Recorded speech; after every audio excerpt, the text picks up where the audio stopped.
With the release of the newest Ultimate Guide, we have introduced to a game that had not been previously released.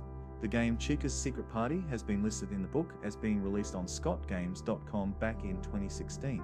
Although that didn't happen, the book also mentions the information can be found on fan wiki websites, although they don't exist.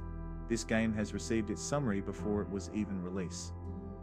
While others have taken the opinion that it was a troll by Scott, I suspect it's his storytelling creativity at work. Scott seems to deliver many plot points to the universe with unconventional means, and now should be no different. I would suspect that this is a chicken and the egg scenario. Scott has delivered the information in a different form that had taken many off guard. Rather than game before comment before summary, he has released the summary first. Unusual and funny to do, although it isn't any less important to follow. This video is my take on the importance of Chica's Secret Party game. The purpose of the game is a mystery, although I have noticed some key events from the series that exist within the game, and every parallel we find can help to discover the motives of characters.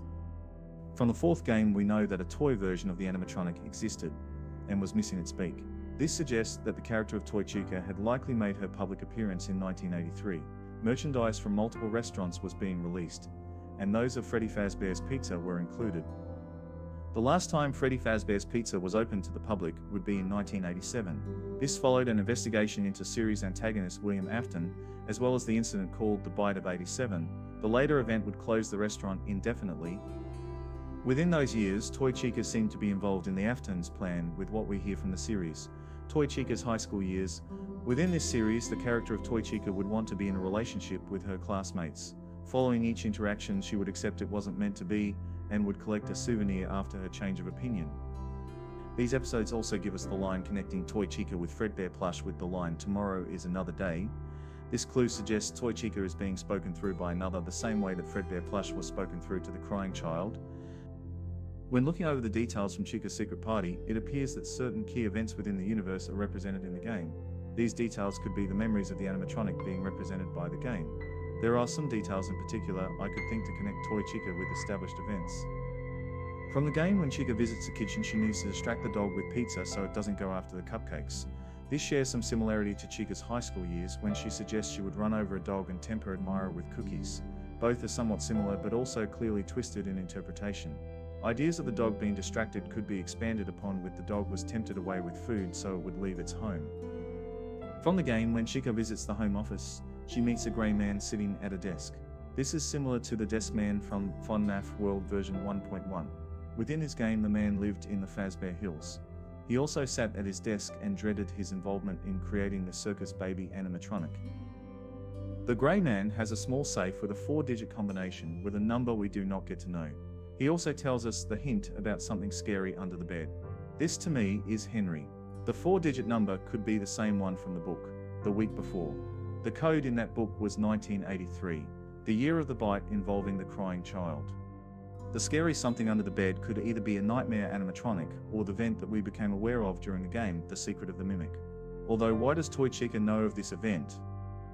From the game, when Chica visits the garage, she discovers a broken down car. While the description of the car isn't given, I can't help but wonder if it could be the purple car seen in such minigames as Midnight Motorist. As I'd mentioned in previous videos, I suspect the purple car is Henry's car, then this house could be Henry's. That is, of course, based on the color of the car. Although probably the most interesting part is when Chica visits the master bedroom. That out of window she can see Bonnie walking back and forth. While it's not specified which Bonnie, the likely character is Spring Bonnie. This scenario seems like Toy Chica is playing out Midnight Motorist.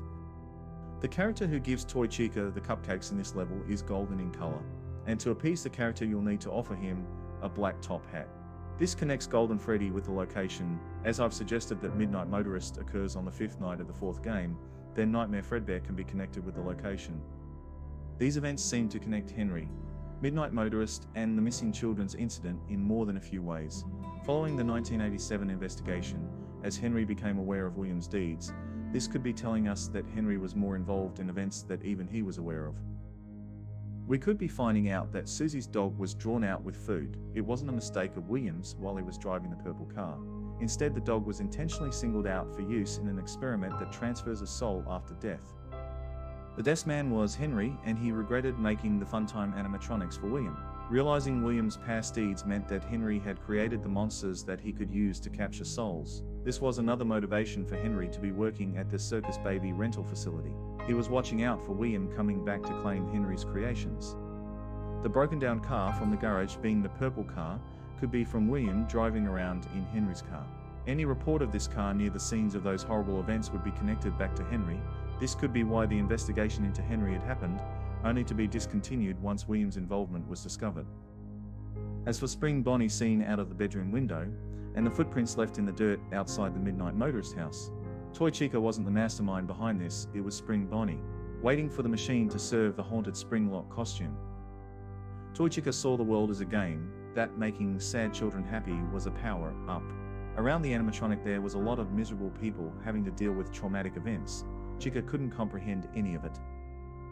The Ultimate Guide is again establishing the events around the important event of the missing children's incident of 1987 and the investigation that led to the truth about William's involvement becoming public knowledge. While the public got it partly right, he had become more aware of Henry's part in those events. Henry, being oblivious to William's acts, made him the perfect patsy for what was the Afton's plan. Toy Chica saw most of it but was only out to help her friend, the Yellow Rabbit. Through the eyes of an animatronic, she could only see it through rose-colored glasses.